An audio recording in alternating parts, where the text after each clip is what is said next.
Concittadine e concittadini di questo nostro Friuli Venezia Giulia, una nota di cultura civica da Fogolar Politica Europa Aquileiensis. Il 15 febbraio di buon mattino, Fogolar Politic, nella tradizione dell'ultra trentennale movimento civico culturale del Fogolar Civic, ha ricordato a Udine, in piazza Venerio, il capo del primo grande partito autonomista friulano-udinese della storia, Federico Savorgnan, lì assassinato il 15 febbraio del 1389. Morto e sepolto, fatti lontani, per nulla. La vicenda di Federico, per altri aspetti anche controversa, sul piano politico dice tanto anche alla Udine e al Friuli di oggi, al mondo di oggi, in questo piccolo angolo di mondo e non solamente. In quel tempo lontano, un'autorità globale, quella della Chiesa Cattolica Romana, si era permessa di usare il Friuli e territori collegati come terra da sfruttare da parte dei suoi principi, dei suoi cardinali. Ebbene, di Bessoi avrebbe urlato il nostro Federico nell'arengo udinese, assemblea del popolo della città di Udine, trascinandosi dietro mezza regione. Meglio il Friuli distrutto che la libertà oppressa, si disse, si scrisse, si proclamò. La felice unione, la Lega Udinese, nasceva così nel secondo Trecento, il più potente partito autonomista promosso dalla città di Udine alla difesa del Friuli, dei suoi interessi, delle sue sostanze insidiate dai grandi poteri del tempo. Per 7 anni la Felix Liga Utinensium seppe tener botta contro l'universo mondo, si fa per dire, contro mezza Europa, attirando a sé però l'altra metà del nostro continente. Ricordare Federico Savorgnan, assassinato plausibilmente su sollecito della Chiesa, perché capo friulano troppo indipendente, troppo abilmente collegato a livello internazionale per essere soggiogato, ridotto all'obbedienza, significa fare i conti certo con la storia di ieri e con la storia di oggi. I suoi interessati detrattori lo definirono come un uomo venduto a Venezia. Venezia che era l'unica potenza, però davvero in grado di ostacolare a loro l'egemonia e la prepotenza della Chiesa Cattolica e dei suoi interessi temporali, politici.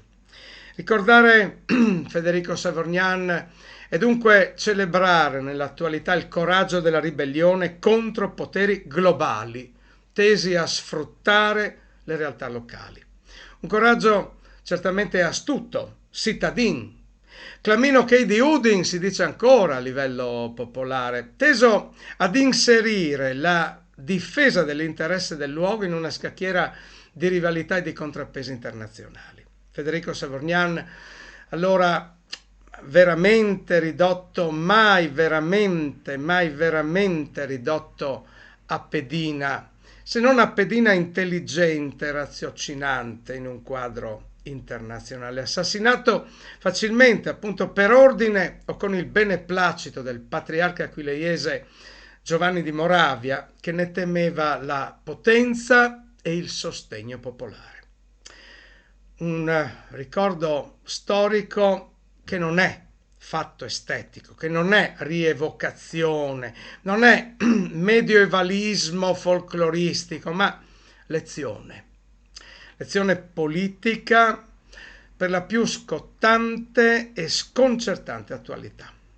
Federico rappresentò una Udine davvero in grado, non come quella di oggi, di mobilitare l'orgoglio e l'interesse del Friuli. Una Udine oggi inesistente. Una Udine inesistente che Fogolar Politic vorrebbe invece nuovamente realtà concreta del secolo XXI per il bene di se stessa e per il bene di questa nostra amata patria del Friuli Venezia Giulia, questa nostra piccola patria comune regionale che ha bisogno di recuperare le sue identità forti, importanti, irriducibili, per continuare ad esistere e per esistere, per sostentarsi in qualche modo in quello che è il futuro che si prospetta.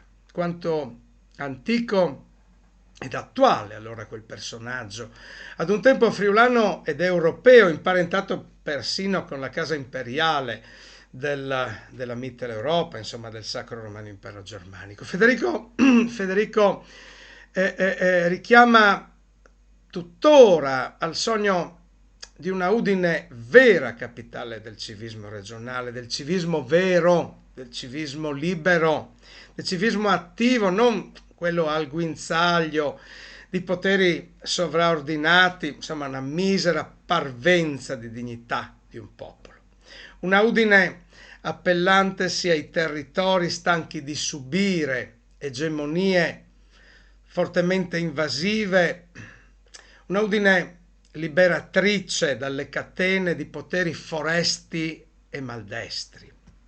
Sogni, suggestioni, suggestioni che la storia rispolvera se fatta parlare. Allora facciamola parlare, non sarà tempo perso, ci aiuterà.